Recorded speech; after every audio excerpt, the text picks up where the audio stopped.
Assalamualaikum warahmatullahi wabarakatuh.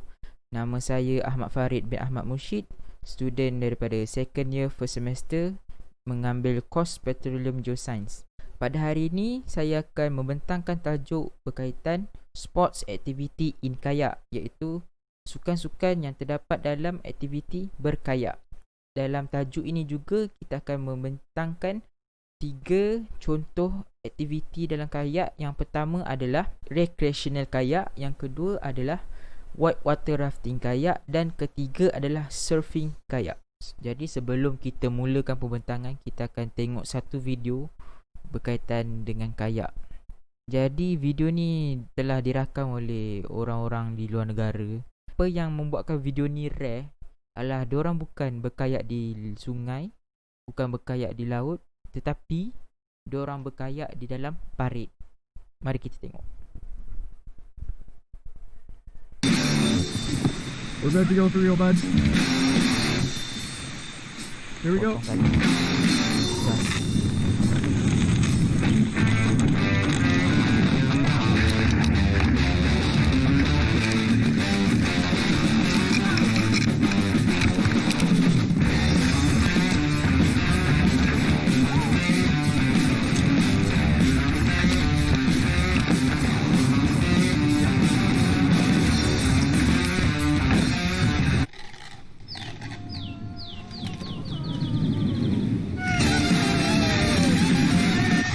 Maka itu adalah serba sedikitlah introduksi berkaitan dengan apa itu kayak. Jadi tanpa buang masa, kita akan melihat sebersikit tentang apa itu kayak. Kayak is small and narrow watercraft. Watercraft ni adalah satu kenderaan vehicle yang membolehkan seorang itu bergerak di atas air, macam boat, macam raft and other things. And kayak ni dah wujud lama lah. Dia dah wujud 4,000 tahun yang lalu dan dibina oleh kaum Inuit yang berada di England.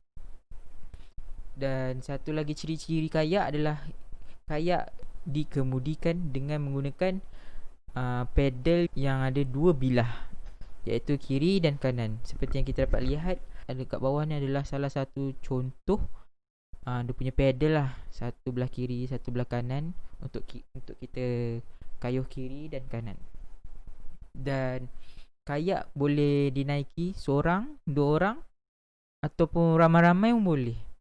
Dalam gambar ni adalah touring kayak, salah satu contoh kayak. Yang ni boleh duduk dua orang at the same time.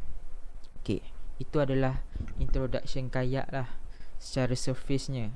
Jadi kita akan pergi ke sukan kita yang pertama, recreational kayak. Jadi inilah sukan kita yang pertama, recreational kayak. Seperti kita lihat, ini salah satu sukan yang amat santai, santuy dan mantul. Okay, recreational kayak. Apa itu recreational kayak? Recreational kayak is the most common kayak activity. Ni kita boleh lihat bila orang mention kayak, ini adalah benda pertama yang berada di fikiran mereka lah.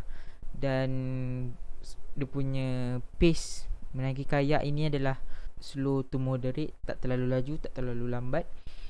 Dan ia sangat menenangkan jiwa sebab kita boleh tengok scenery semua, boleh layan angin, layan air semua.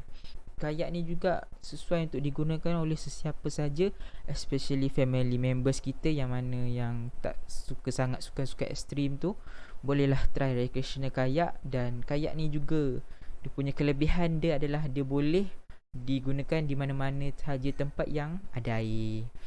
Boleh bawa semua jenis kayak pun boleh dekat dalam recreational kayak ni. Dalam gambar ni adalah touring kayak kalau tak silap saya. Baik, ini adalah antara contoh-contoh lokasi-lokasi untuk berkayak. Yang pertama adalah Langkawi, kedua adalah yang bawah itu adalah Kuching, di Kuching, Sarawak, dan yang kanan itu adalah Shah Alam. Yang apa yang menariknya berkayak di Langkawi ni, kita boleh dapat lihat scenery-scenery, pokok-pokok bakau, paya bakau, nampak dia punya akar-akar. Kalau kita boleh dapat lihat tempat punya akar-akar, kita boleh nampak dia punya akar. bagi saya ini adalah pemandangan yang amat unik dan menarik lah. Dan bagi mereka yang duduk di kawasan-kawasan urban dan di bandar, bolehlah pergi ke Shah Alam untuk berkayak. Jadi kita akan ke tajuk seterusnya, iaitu whitewater rafting. Okey, apa itu whitewater rafting kayak? Whitewater rafting kayak ni adalah salah satu sukan yang paling popular dan paling berbahaya untuk dilakukan oleh kita lah. Okey, ciri-ciri whitewater rafting adalah: pertama, bila nak whitewater rafting, kita kena gunakan inflatable raft. Dia sesuai untuk digunakan dekat air yang laju. Dan aktiviti whitewater rafting ni juga sesuai untuk aktiviti team building, sebab aktiviti ni memerlukan kerjasama dan semangat kesukanan yang tinggi untuk kita bersama-sama kayuh supaya raft kita tak terbalik dan sebagainya. Whitewater rafting juga dikategorikan sebagai sukan. Jadi di beberapa negara diorang berlumba menggunakan water rafting ni. Siapa yang paling cepat, dia akan dapat medal lah. Jadi terdapat beberapa kelas dalam whitewater rafting. So kelas dia boleh dikategorikan kelas 1 sampai kelas 6. Kelas 1, kelas 2, kelas 3, kelas 4, kelas 5, kelas 6. Jadi kelas 1 ni lah kelas yang paling selamat. Dia punya route dia tak berbahaya dan boleh dan sesuai untuk beginner yang baru bermula untuk belajar berkayak dan sebagainya lah. Dan kelas paling berbahaya adalah kelas 6. Kelas 6 ni hanya boleh kelas yang ke-6 ini hanya boleh dilalu. Kelas 6 ni hanya boleh digunakan untuk mereka-mereka yang betul-betul pakar dan betul-betul expert dia punya skill dia dan berpengalaman dalam berkayak ni. Sebab kalau buat mistake, habis, boleh menyebabkan kematian.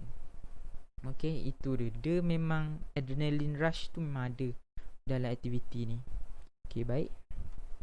Ini adalah lokasi-lokasi whitewater rafting. Ada di Gopeng dan di Kampar. Yang mana yang dekat UTP tu bolehlah pergi ke Gopeng dan Kampar untuk experience sendiri macam mana whitewater rafting. Dan Kota Kinabalu dan seterusnya di Kuala Kubu Baru, siapa yang duduk berdekatan dengan Selangor. Kita akan ke topik yang seterusnya, iaitu surfing kayak. Okey, apa itu surfing kayak? Surfing kayak adalah salah satu sukan yang amat popular di Europe dan di United States of America. Okey, dekat Malaysia ni saya tak rasa popular dan saya tak rasa ada pun orang yang buat surfing kayak ni, sebab ombak dekat Malaysia pun tak besar mana. Okey, jadi siapa yang nak main surfing kayak ni pun dia kena experience and skillful kayaker lah. Kalau dia adalah seorang yang beginner, boleh menyebabkan kematian lah kalau membuat aktiviti surfing kayak ni. Sebab apa-apa je boleh jadi bila kita kat laut kan. Surfing kayak ni pun unik sebab kayak dia lebih pendek dan lebih ringan, nampak macam slipper. Ia dibuat khas supaya kita boleh maneuver kita punya kayak itu dengan lebih mudah untuk membuat skill-skill dan untuk kita control kita punya movement. Dalam beberapa negara, surfing kayak ni dijadikan sebagai pertandingan di mana orang yang mengkayak itu nilai melalui sizing ombak yang dia ride ombak yang paling besar dan dia punya skill dia lah, dan dilakukan di laut lah, sudah tentunya. Itu sahaja presentation saya pada hari ini. Kita telah cover 3 contoh aktiviti sports in kayak. Yang pertama adalah recreational kayak, yang kedua adalah whitewater rafting, dan yang ketiga adalah surfing kayak. Baik, sampai di sini saja pembentangan saya. Sekian, terima kasih.